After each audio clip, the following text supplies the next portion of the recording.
If we are being honest, you don't have a fan base. You have a cult. How did you manage to achieve this? I mean, okay. I mean, first and foremost, you have to be a geek in anything. So you don't have to be specifically CS itself. But I think my advantage was that I understood social media before everyone else. I had one of the biggest following on Facebook when that was the thing. And I started to have Instagram earlier than everyone else. I also had X or Twitter, as you formerly said. I still remember my first ever picture I posted on Instagram. It's me just shaving my head, which is hilarious. I did it 2 weeks ago or less. I did shave my head.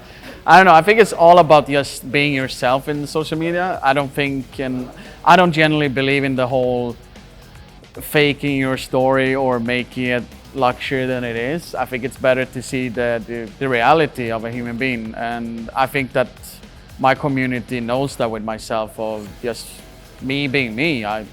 Because every person goes through different stages, and every life is so much different than others. So why not try to make it as normal as possible? A ton of people who follow CS in India and Pakistan virtually worship you. Have you ever had the opportunity to interact with Indian and Pakistan fans? Were you a part of the Fnatic team that visited India about 17 years ago? Time to time, if I'm gonna be honest, but I can't really say. I remember one time playing against an Indian team in 2014 at the Major, at Cologne, the one we won, famously known. Super great guys, really friendly. It is always a fresh air, if you ask me, because when you do like me, like travel still quite a lot to events, and then you meet a lot of people, and they're still coming up and saying hi, that gives me a little bit bigger smile on my face, because they're always super kind and happy to see you, and I hope that I can be a motivational tool for them to keep going in their journey in the esports team, if that's what they want to do. I'm a nerd at the end of the day, and I love CS, and that's my true love, but I wouldn't be giving you shit, if you can say like that, if you were playing Fortnite or League of Legends or Dota or a mobile game or something like that, because I think it's part of the whole esports universe, if you can say like that, and you should cherish those people who take this route to actually become a professional. A small rapid fire for you. All right. 1. Heaton versus Spawn 2. Spawn. Freiburg versus Fiflaren 3. Freiburg. Get Right versus Forest. I mean, it's always gonna be Forest. No question. It's like no questions to ask. So yeah.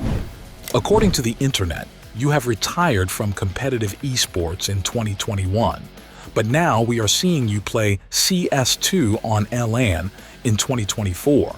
Is this a hint of a dream comeback, or are you enjoying the streaming life too much? First and foremost, I'm never officially retired.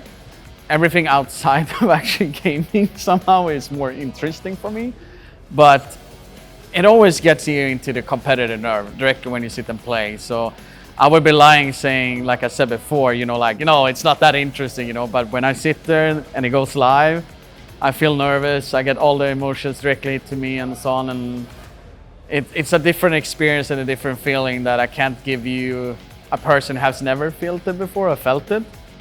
But it always itches in me, like always, and I think that's the competitive spirit as any human has, where it's like if you're being professional in anything and you stop doing it for quite a long time or retired, you always gonna itch back when you get a little bit of the touching it, or how you say it, like touching the grass, basically, like a little bit itch, and it is hard, because let's say this tournament was for a month, I would have 100% say I'm coming back to play after a month, like 100%, because I've never experienced to go back to playing for 1 month like I did back in the days. So I don't know, we will see when the games start and the practice and so on before. I probably be changing the question, like the answer at least.